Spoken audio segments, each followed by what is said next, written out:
Hello everybody, I am back today with another Rediscover Your Stamp process video. I'm going to be working in my Traveler's Notebook. Today I'm actually finishing up my 2022 Traveler's Notebooks, and today Hiba and I are focusing on floral stamps. So I have oodles of floral stamps, so many flowers in my stash.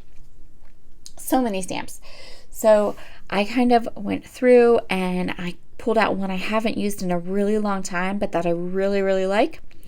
And it is one from Ultinu. It's called Wildflower Garden. And I am going to create a Traveler's Notebook spread using this stamp and the cherry box from this coming cherry box. So it's the March cherry box. And I will have all the description box down in the description box. I'll have a link to the stamp set over on Ultinu's site, and I'll have the link to the cherry box if you want to subscribe to the cherry box. This month it is all Simple Stories, a Simple Life collection, and some other goodies. So I'll have all that in the description box for you. So what I'm going to do is I'm going to start with this wildflower garden, and I'm going to stamp pretty much a wildflower garden across the bottom of both of my Traveler's Notebook sides. So I have some cream paper here that I've already cut down. I'm working in a pretty chunky book, so I think I have two pages left to do. That's it, and then it's finished. So not too much, and I know that I can't work in my book anymore. It's just too bulked up right now, or well, too bulked up, but it's almost finished, so it's all good. Anyway. Back to the layout. I am going to go ahead and just stamp all of these beautiful flowers. I'm doing it in black, so not a lot of color, just some fun detail to the bottom of both sides of my spread.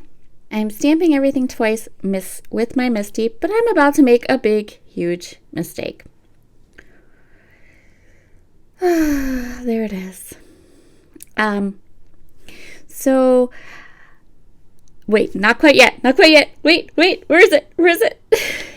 There it is. I accidentally moved my stamp, or moved the paper, and now I have this spot that's like doubled stamp, and I'm almost like, what am I going to do about it? But you know what? I'm leaving it, and we're going to cover it up, and it's going to be just fine. On video, it doesn't even look that bad, but in real life, it looked pretty bad. But don't worry, we're going to cover it up.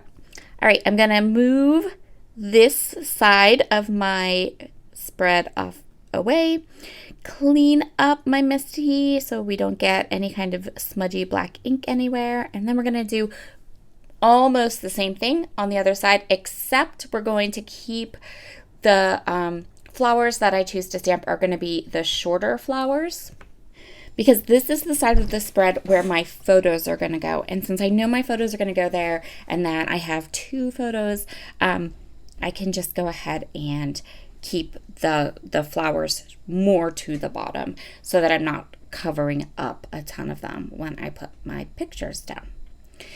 This spread that I am journaling about and talking about today is how we went to Pittsburgh. We actually went to Pittsburgh for the Alice in Wonderland experience, which I have been scrapbooking those photos in my 12 by 12 layout. But while we were in Pittsburgh doing the Alice in Wonderland experience, we stumbled across this historical site that had some personal,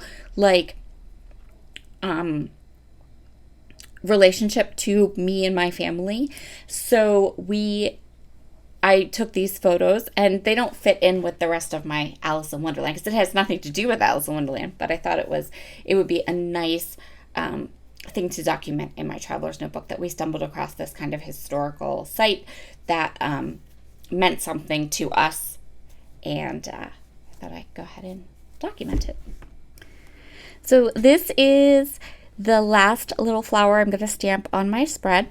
I really love how these 2 sides came out. This floral stamp is so easy and fun to use because it doesn't have any kind of layering pieces, and all the flowers are like silhouettes.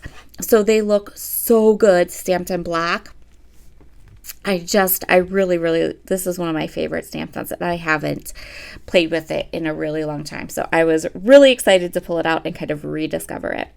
So now that we have both sides of the stamping done, I'm going to go ahead and create the rest of my spread, which is going to come together super quick. So I chose this dark paper to map both my photos on. I thought it would be a nice pop of contrast. There isn't going to be a lot of color in this spread. It's going to be very just tones of like grays and creams and blacks and a little bit of green in there, but just a smidge. I wanted just to put a little bit around the edge of the photos so that it really, the two photos, so they kind of stand out on the cream background. And I know that I definitely have some journaling that I want to include. So I wanted a pretty big journaling box, and I kind of went back and forth between this one and the other one. I liked this one because of the black edge and the banner, but I don't like the family at the top. But it's okay because it's a pretty big journaling area, and I decided that I could just kind of cut that top off and have it look like the banner was just coming down from the bottom of that side of the spread. Now I can just go ahead and cover up that stamped boo-boo, and no one will even notice it's there. So I'm going to put the banner up here, and I'm just going to get it as straight as I possibly can, and then go ahead and trim off the top. And then I have a nice area to do my journaling.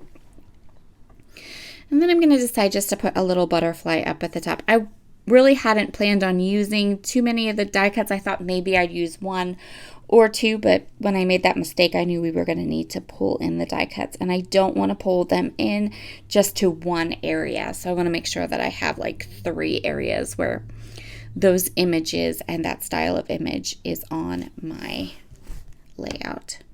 I'm going to ink all my edges with Hickory Smoke Distress Oxide ink.